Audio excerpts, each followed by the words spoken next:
নমস্কার, আশা করি আপনারা সবাই ভালো আছেন। আমার এই ভিডিও যে যেখান থেকে দেখছেন সবাইকে নমস্কার জানাচ্ছি। শুরু করছি সিংহলগ্ন নিয়ে একটা আলোচনা। আমরা এখানে আলোচনা করছি দেবগুরু বৃহস্পতিকে নিয়ে। বৃহস্পতি বর্তমানে রয়েছেন বৃষে, উনি 15 মে চলে যাবেন মিথুনে, 19 অক্টোবর চলে যাবেন কর্কটে, 11 নভেম্বর বৃহস্পতি বকরি হবেন, 4 ডিসেম্বর বৃহস্পতি আবার ব্যাক করে মিথুনে চলে আসবে। তাহলে এই বছর বৃহস্পতি 3টে রাশি পরিক্রমা হচ্ছে। বৃষে আছেন, মিথুনে যাবেন, কর্কটে যাবেন, আবার কর্কট থেকে মিথুনে ব্যাক করবেন। তো এই যে বৃহস্পতির ট্রানজিট, এটা সিংহ লগ্নের উপর কী রেজাল্ট দিতে পারে। যেহেতু বৃহস্পতি এখন বৃষে রয়েছে, আমরা এখন বৃহস্পতির মিথুন থেকে ট্রানজিট নিয়ে আলোচনা করব। তা বৃহস্পতি হলো সিংহ লগ্নের পঞ্চমপতি এবং অষ্টমপতি। উনি 15 মে চলে যাচ্ছেন মিথুনে। কি হতে পারে? প্রথম কথা, পঞ্চমপতি একাদশে আপনার ক্রিয়েটিভিটি, আপনার মেরিট, আপনার ট্যালেন্ট এগুলো অ্যাপ্লাই করে প্রাপ্তিযোগ। এবারে কোন কোন অ্যাঙ্গেল থেকে দেখুন, ওখান থেকে বৃহস্পতির দৃষ্টি পড়ছে কোথায় কোথায়। 3rd হাউসে আপনার কোনো রাইটিং এবিলিটি, আপনার কমিউনিকেশান স্কিল, এইসব ব্যাপার জড়িয়ে হতে পারে। ছোটো ভাই বোনের সঙ্গে রিলেশনশিপ খুব ভালো হবে। দৃষ্টি পড়ছে 5th হাউসে। পঞ্চমপতি দৃষ্টি মানে বুদ্ধিবৃত্তির ব্যাপারে ইন্ডিপেন্ডেন্ট বা ক্রিয়েটিভিটির ব্যাপারে ইন্ডিপেন্ডেন্ট হওয়া, ওই ওরিয়েন্টেড প্রাপ্তি আর কি, এই ব্যাপারটা আসছে।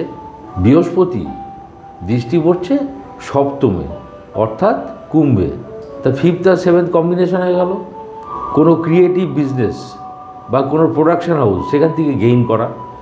পঞ্চম স্থান থেকে ঈশ্বর ভক্তি, দেবভক্তি দেখে। সপ্তম স্থান থেকে যাত্রা, গমনাগমন বোঝায়। ঈশ্বর ভক্তি এবং দেবভক্তির প্রকাশ, এবং সেই জন্য কোথাও যাত্রা করা এবং সেখান থেকে প্রাপ্তি।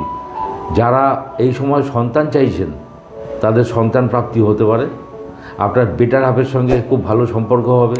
কারোর সঙ্গে ভাব ভালোবাসার সম্পর্কে জড়িয়ে পড়তে পারেন।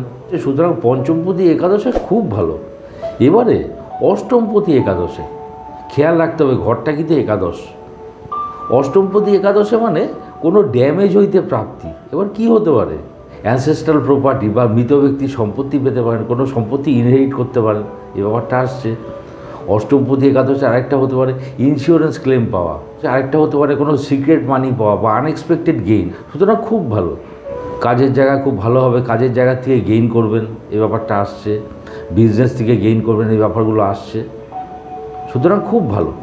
এবার ধরুন 7th দৃষ্টি বলছে, তাহলে কি ওই বিজনেসে কোনো ড্যামেজ, সেখান থেকে ইন্স্যুরেন্স ক্লেম পেতে পারে। এভাবে আপনাকে বুঝে নিতে হবে। বৃহস্পতি 19 অক্টোবর চলে যাচ্ছে দ্বাদশে। বৃহস্পতি তুঙ্গ ঘর, কর্কটে বৃহস্পতি এক্সাল্টেড অবস্থায় থাকে। পঞ্চমপতি দ্বাদশে, বুদ্ধিমত্তার সঙ্গে ব্যয় করা, কোনো ক্রিয়েটিভিটির পেছনে খরচা করা, এই ব্যাপারগুলো আসছে। সন্তানের পেছনে ব্যয় হওয়া, এই ব্যাপারগুলো আসছে। আর বৃহস্পতি দ্বাদশ থেকে দেখুন দৃষ্টি পড়ছে কিন্তু 4th ঘরে, বৃশ্চিকে। 4th দ্বাদশ কম্বিনেশনে কী হয় জানেন? এটা হচ্ছে স্পিরিচুয়ালিজমের একটা চূড়ান্ত জায়গা। দ্বাদশ ঘরটা হলো মনের পরিণতি, 4th ঘরটা হলো মনের জায়গা, 4th নবম হলো দ্বাদশ।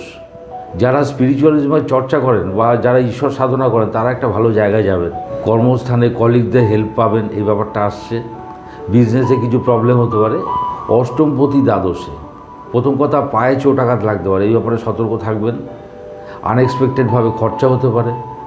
অষ্টমপতি দ্বাদশে থেকে দেখুন 4th দৃষ্টি পড়ছে, গৃহবাড়ি কোনো সংস্কার হতে পারে। এবং যেহেতু বৃহস্পতি তুঙ্গ ঘর, খুব একটা অসুবিধার সৃষ্টি করবে না, এই ব্যাপারটা আসছে।